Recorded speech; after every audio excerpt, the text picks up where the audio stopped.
Are superheroes good role models? Superheroes are everywhere. In comic books, movies, video games, and in posters on buses and trains. But what effect, if any, do superheroes have on our behavior? A research team at Stanford University decided to explore this question by setting up a virtual reality experiment. In the study, people were given a mission to find and rescue a sick child. One group of participants was made to feel as though they could fly like Superman, while another group attempted the same task in a virtual helicopter.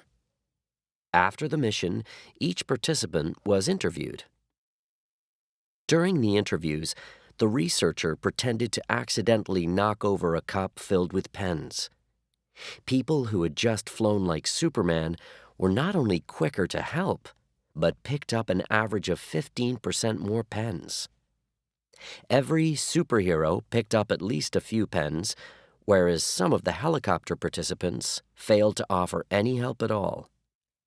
This suggests that heroic behavior in a virtual environment might transfer to helpful behavior in the real world.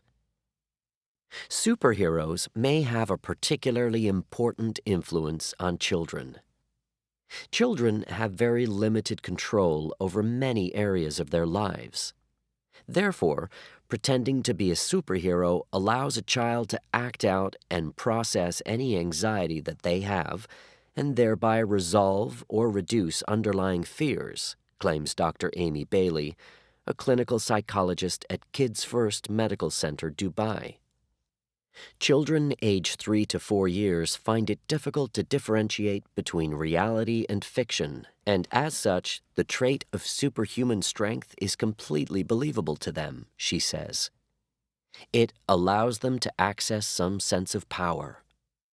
Bailey adds, the risk to superhero play is that sometimes children's behavior can become out of control and escalate into chaotic play as a child becomes submerged in these roles. She advises parents to limit exposure to more aggressive shows and to have children focus on other positive characteristics of their favorite hero, such as their clever thinking and care of others. Concern over the potential effect of aggressive behavior has led to some schools banning superhero play from the classroom altogether. Other psychologists share this concern. Some point to the evolution of the superhero over time and are critical of modern renditions. There is a big difference in the movie superhero of today and the comic book superhero of yesterday, says psychologist Sharon Lamb of the University of Massachusetts. Today's superhero, Lamb says, is aggressive, sarcastic, and rarely speaks to the virtue of doing good for humanity. Lamb compares the selfish, playboy millionaire Tony Stark, Iron Man, to a superhero of the past, such as Superman. Superman, she points out, had a real job as a newspaper reporter and was dedicated to fighting injustice. More recent characters such as Stark exploit women, flaunt bling, and convey their manhood with high-powered guns. Jeff Greenberg, a social psychology professor at the University of Arizona, is less critical of modern superheroes.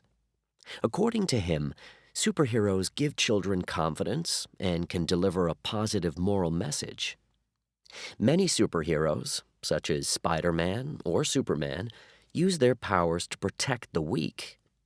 And more modern superheroes such as Daredevil, who is blind, and Charles Xavier, Professor X, who is paralyzed, promote diversity and present positive images of disability. It is becoming clear that superheroes offer us more than just entertainment. If you design games that are violent, people's aggressive behavior increases, claims Jeremy Bailenson, who led the Stanford University study. But he also believes that video games and other forms of superhero entertainment could be designed to train people to be more empathetic and helpful in the real world, perhaps giving us all the power to be a little more like Superman.